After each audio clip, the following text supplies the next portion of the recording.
hello to you all. We had been talking really for weeks and months here about, will there be an impeachment inquiry? What are Republicans going to do? Kevin McCarthy, will he give Republicans what they want? It happened today. Are you surprised it happened this quickly? It sort of, Kara, seemingly came out of nowhere. And sort of what happens next here for Republicans? Yeah, I'm a little surprised to a degree. But I think the fact of the matter is that reasonable Americans, reasonable people, we demand answers. And if this gets us to answers, that's a great thing. You look at things like Hunter Biden's business dealings. Did they implicate Joe Biden? I think we deserve to know, as in 2014, when Hunter Biden was under official protection and met with the owner of Burisma in Lake Como. I mean, that matters to Americans. So if this can help get to the bottom of things, Representative Comer has been doing a great job. So I think this is good for the American people to get answers. I heard her say reasonable. Is this reasonable? Is it reasonable? You know, the truth is, I was thinking a lot about this. This weekend I was home and I got to see my son, and we read this book, Touching Spirit Bear, which is about a circle of violence and how it's ended. And, you know, you can say reasonable people believed Trump had all sorts of problems, not least of which was withholding aid to Ukraine and trying to overturn our democracy. But this back and forth of continued impeachment and impeachment where both parties completely distrust the system, I don't know how we repair that circle of trust. And it's literally eating at me, because if we don't, we are attacking the institutions that protect us and make us safer over and over and over again. Bill, did Republicans get here what they wanted? Yeah, I think what they're trying to do is, this is more of a procedural step for Kevin McCarthy and the House Republican Conference.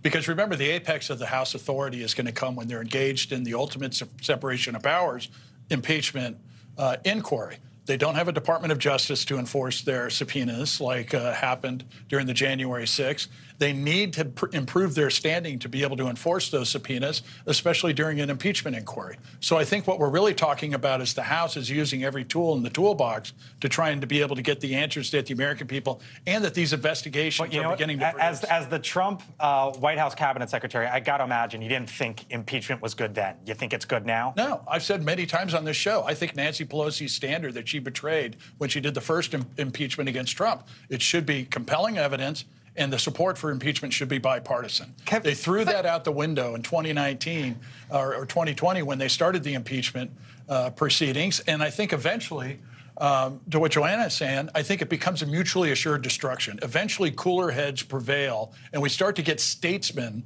back into the parties that are going to try and impose some order on this, because we can't keep going like this. I've got to say, Kevin McCarthy does not want to be doing this right now. He's being pushed into this. That's why I think you're seeing him put this before Comer and not put this to a vote. But I think he's also a student of history and recognizes that what happened with Bill Clinton and that impeachment is what caused Republicans then to lose in the midterms, and now they risk a few hundred yards away from us right now, down up at the Capitol. I just want to give you a live look real quick at what's going on, because the top Democrat in the House is Hakeem Jeffries. He right now is starting to take questions from the media and talk about this. We'll monitor what he says. If there's anything newsy from the top Democrat in the House, we'll certainly turn it around. But, you know, Michael, I almost wonder if this sort of galvanizes Democrats behind President Biden in 2024, because when you look at the polling numbers, it's not good.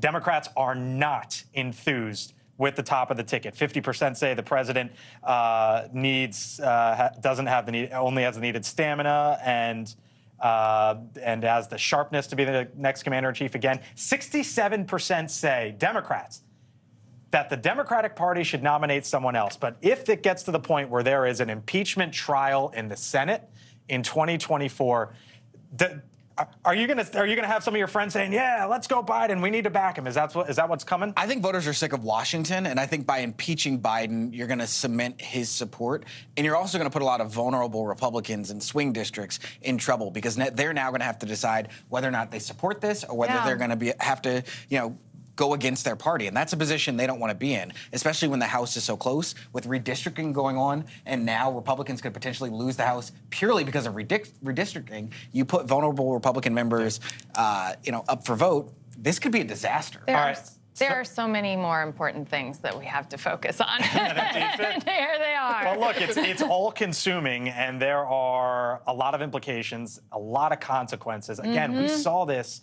time and again in the last administration, and it feels like this is just the next step in this administration. So thanks for watching. Go to newsnationnow.com to find NewsNation on your television provider. And don't forget to subscribe. Click the red button to get more of NewsNation's fact-driven, unbiased coverage.